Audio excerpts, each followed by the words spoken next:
क्या करूँ, कैसे जाऊँ, किससे मिलूँ, यही सब ख्याल हमारे मन में चलता है जो फर्स्ट बार सऊदी जाना चाहता है। तो मेरा साथ भी ऐसे ही हुआ था जब फर्स्ट बार हम भी सऊदी में आए थे। तो इस वीडियो के माध्यम से हम आप लोगों को बताना चाहते हैं कि सऊदी आने के लिए हमें एयरपोर्ट पर क्या क्या चीज़ से गुजरना पड़ता है, क्या क्या जांच कराना पड़ता है और क्या क्या हम लेके आ सकते हैं। तो बने रहिए हमारे साथ अंत तक और वीडियो को पूरा देखें, कृपया स्किप ना करें ताकि हम जो हमारे साथ में बीता वो आपके साथ में ना बीते। इसीलिए मेरा मकसद यही है वीडियो बनाने का, ताकि आसानी से आप भी समझ सकें। तो चलिए वीडियो को स्टार्ट करता हूँ। हेलो दोस्त, मैं बबलू अपने ब्लॉग वीडियो आप लोगों का स्वागत करता हूँ। तो कैसे आप सब? तो अच्छे ही होंगे शायद। तो चलिए स्टार्ट करते हैं। तो सबसे पहले जब हम घर से निकलते हैं एयरपोर्ट के लिए तो अपने घर में सबसे मिल लिए और मिलने के बाद में हम पहुंच गए यानी किसी भी कंट्री गल्फ़ में कहीं भी जाने के लिए। जैसे मान लीजिए हम एयरपोर्ट पहुंच गए, इंटरनेशनल एयरपोर्ट दिल्ली, बम्बे, कहीं भी किसी भी एयरपोर्ट पे एयरपोर्ट का जो सिस्टम होता है वो सेम होता है, सारे एयरपोर्ट में सेम ही होता है। तो जैसे मान लीजिए हम दिल्ली में पहुँचे एयरपोर्ट में, तो एयरपोर्ट पर जाएंगे तो लाइन से काफ़ी सारे गेट होते हैं, तो किसी भी गेट से हम एंट्री कर जाएंगे। हमारे पास टिकट होना चाहिए, पासपोर्ट होना चाहिए और वीज़ा तो पासपोर्ट पर लगता ही है। तो आप काम, जाहिर सी बात है, आप काम करा के ही एयरपोर्ट पे आए होंगे। तो आप एंट्री करेंगे तो सबसे पहले पुलिस वाला मिलेगा, वो आपको पासपोर्ट और टिकट चेक करेगा। अगर आपके पास पासपोर्ट और टिकट है तो आपको एंट्री दे देगा। वहाँ से आप आगे बढ़ेंगे तो आपका टिकट में जो फ़्लाइट का नाम लिखा होगा, मान लीजिए सऊदी एयरलाइंस है, एयर इंडिया है, स्पाइस जेट है, कोई सा भी फ़्लाइट है, तो आपको काउंटर दिख जाएगा। आप उसी काउंटर पर जाएंगे तो काउंटर पर जाने के बाद में एक फॉर्म देगा, उसको भर देंगे। भरने के बाद में वो फॉर्म को लेके हम आगे बढ़ेंगे लॉगेज के लिए। हमारा जो बैग है लॉगेज कराना है, तो वहीं पे जाएंगे तो अपना वज़न होगा। वज़न करने के बाद में वो आपका हैंड बैग छोड़ के बाकी वो वहाँ पे लॉगेज कर देगा, यानी वो वहाँ से बेल्ट पर रखते ही वो शिफ्ट हो जाएगा वो प्लेन में। वो आप जहाँ जा रहे हैं वहाँ पे आपको जाने के बाद वो मिलेगा और वहीं पे आपको और भी सारा डॉक्यूमेंट्स देगा। जैसे आपके स्टिकर लगाएगा, वहाँ पे स्टिकर लगाएगा, बोर्डिंग पास देगा, बोर्डिंग पास। आप जहाँ जा रहे हैं वहाँ के लिए आपको बोर्डिंग है, यानी समझिए वो एक हिसाब से वो टिकट हो गया। उसी बोर्डिंग पास पे आपका एक टुकड़ा छोटा सा उसमें होगा, उस पर सीट नंबर, फ्लाइट नंबर और गेट नंबर, ये सारे बजाते लिखा होगा बोर्डिंग पास पे। तो आप वहाँ से निकले, आगे बढ़ेंगे तो आपका हैंड बैग है, बाकी वो आपका वो वहीं से चला गया, लॉगेज हो गया। हैंड बैग है तो आपके पास अगर घड़ी है, अंगूठी है, चैन है, ये सब जितने बॉडी में एक्स्ट्रा पार्ट चीज़ है तो उसको आप निकाल के कृपया वहाँ पे रख दें। आगे जो चेक इन होने वाला है वहाँ पे आपको सारा उतरवा देगा, बेल्ट, जूता, ये सारा उतरवा देता है। तो वहाँ जाएंगे तो आपका एग्रीमेशन होगा, इंडिया में भी एग्रीमेशन होगा। तो वहाँ जहाँ एग्रीमेशन के लिए जाएंगे तो वहाँ पुलिस वाला पासपोर्ट लेगा, आपका बोर्डिंग कार्ड लेगा। उसका पहले जो आपका टिकट लगा था वो टिकट का काम अभी ख़त्म हो गया बोर्डिंग पास मिलने के बाद। तो वहाँ पे चेक ऑफ करके स्टंप लगा के आपको आगे भेज देगा। आगे जाएंगे तो आपका एक्सरे मशीन में सारा सामान डालना, जो हैंड बैग है आपके पास, पर्स हो, सारा एक्सरे मशीन में जाएगा।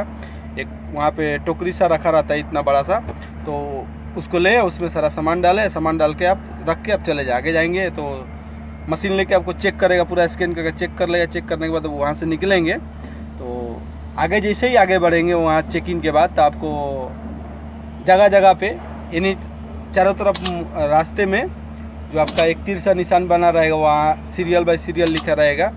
जे 14, 15, 16 मान लीजिए या 18, 19, 20, उसका एक एक एरिया होगा। इधर जाएंगे तो ये फ़्लाइट मिलेगा, इधर जाएंगे तो इतना नंबर गेट मिलेगा। तो उससे सारे आप निकलेंगे। निकलने के बाद में आप बोर्डिंग पास मिला, उस पर भी बजाते लिखा हुआ है, तो आप वहाँ जाके बैठ जाएंगे। बैठने के बाद में फ़्लाइट होने से तकरीबन 1 से 1.5 घंटा पहले तो आप गेट पर बैठे हैं, तो वहाँ से आपका फ़्लाइट होने से आधा घंटा पहले आपका फिर प्लेन में लेके जाएगा। तो इंटरनेशनल फ़्लाइट है तो जैसे आप दिल्ली से फ़्लाइट कर रहे हैं तो आपको तो डायरेक्ट प्लेन में बैठा देगा। अदरवाइज आप कहीं बम्बे में हैं तो ज़्यादातर होता है आपको बस से लेके जाएगा, तो बस से लेके जाएगा फ़्लाइट तक। तो सेम प्रोसेस है। वहाँ पे जो है आपका बोर्डिंग जो आपको वो मिला था ना, बोर्डिंग पास जो मिला था उसका एक टुकड़ा निकाल के वो रख लेगा, बाकी आपको एक रिटर्न कर देगा। आप वो लेके आएंगे फ़्लाइट में जाएंगे तो उस पर सीट नंबर लिखा है, आपको समझ में नहीं आ रहा तो प्लेन के अंदर एयर होस्टेस होती है, उनको बताएंगे तो आपको सीट बाई दिखा देंगे, सीट पर बैठा देंगे। वहाँ बैठने के बाद में आप सीट बेल्ट को टाइट कर लें, क्यों उड़ान के टाइम में थोड़ा सा जैसे हम बैठे हैं ना बचपन में झुलुए पे, उतना महसूस होता है। तो डरने के कोई इसमें ये नहीं है, आप सावधान बैठे रहें। वहाँ से चलिए अब हम आ गए जहाँ भी जा रहे हैं। मान लीजिए हम सऊदी में आ रहे हैं तो हम रियाद में उतर गए। रियाद में उतरने के बाद में जब आएंगे ना तो यहाँ फिर एक एग्रीमेशन होगा। तो फ्लाइट में ही आपको फिर एक पर्ची मिलेगा, तो पर्ची में अपना पूरा डिटेल भरने के बाद में आप काउंटर में यहाँ आएंगे। तो काउंटर में जाने से पहले वो चिल्लाएगा यहाँ पे जो सऊदी होते हैं, जदीद गदीम, जदीद गदीम। यानी इसका मतलब ये होता है जो आप नए हैं या पुराने हैं। तो नए वाले का लाइन अलग लगता है और पुराने वाले का लाइन अलग लगता है। अगर आप भूल से पुराने वाले के लाइन में चलेंगे नया होके तो फिर आपको निकालेगा, फिर आपको सबसे पीछे लाइन में आना पड़े। इसलिए गलती ना करें। मेरा मकसद भी यही है वीडियो बनाने का, ताकि आपको आसानी से एंट्री मिल सके। तो चलिए अभी यहाँ तक तो हो गए। यहाँ भी आएंगे तो आपका फ़ोटो लेगा, फिंगर करेगा 10वां अंगुल का, और पासपोर्ट पर स्टम्प लगा दे। स्टम्प लगाने के बाद में हम बाहर निकलेंगे। तो बाहर निकलेंगे तो जो हमारा सामान जो दिल्ली में हम लगेज किए थे वो सामान यहाँ पे बेल्ट पे घूमते हुए रहेगा। तो अपना सामान पहचाने उठाए, और उठाने के बाद में आएंगे तो फिर सेम वही प्रोसेस होगा।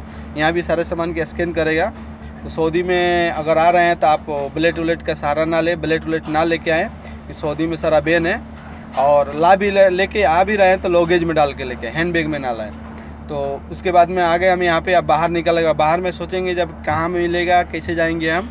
तो बता दूँ आपको, अगर आप कंपनी में आ रहे हैं तो कंपनी का फ़्लाइट जो होता है वो ग्रुप बाई ग्रुप होता है, यानी 10 आदमी, 20 आदमी, 50 आदमी, इस टाइप का होता है। अगर आप कपिल के पास है तो आपको कॉन्टेक्ट नंबर दिया होगा। कंपनी के पास है तो आपको फाइल देगा, ऐसा एक हेड यानी टोपी देगा, या स्पोर्टिंग देगा। इस टाइप का काफ़ी सारे इन लोगों के पास पहचान होता है, जो हमारा वर्कर आ रहा है वो कैसे हम पहचाने बोल के। तो अगर आपको स्पोर्टिंग दिया है तो आप एयरपोर्ट से बाहर निकलते स्पोर्टिंग पहन लें।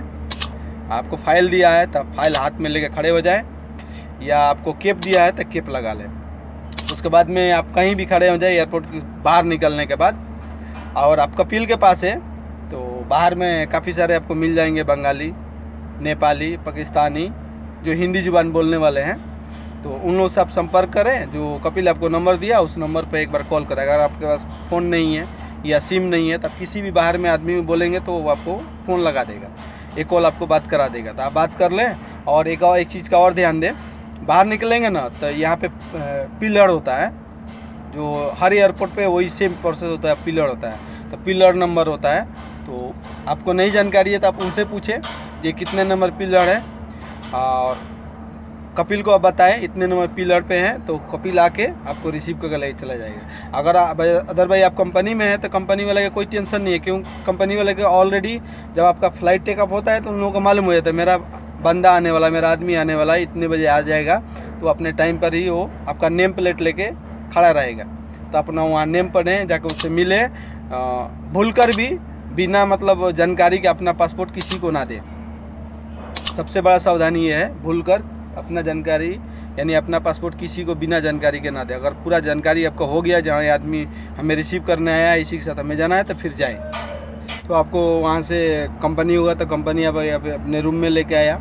रूम में लाने के बाद में आपको खाने वाने का पूरा व्यवस्था कर देगा। आप बोलेगा आराम करो। कपिल के पास है तो कपिल भी लेके जाएगा, तो उसके पास जो पहले से वर्कर है तो उसके पास आपको रख देगा, बोलेगा आराम करो। आराम करने के बाद में हो सकता है कल या 2 दिन 4 दिन बाद आपको मेडिकल के लिए भेजेगा। जैसे सेम इंडिया मेडिकल हो वैसे यहाँ मेडिकल हो, तो घबराने की ज़रूरत नहीं है। आप नॉर्मली रहें। और मेडिकल कराने के बाद में तो आपको जहाँ शिफ्ट करना होगा, आप जिस काम में है उस काम में आपको वहाँ से वो भेजेगा। भेजने के बाद में आपका हकामा बनेगा। तो हकामा में टाइम लगता है थोड़ा। तो अगर हकामा के बारे में भी आप जानना चाहते हैं तो हमें कमेंट करके बताएं, उस पर भी एक वीडियो बना दूंगा जो आप लोग आसानी से समझ सकें। तो यहीं पे मैं वीडियो का अपना अंत करता हूँ। नमस्कार, सलाम।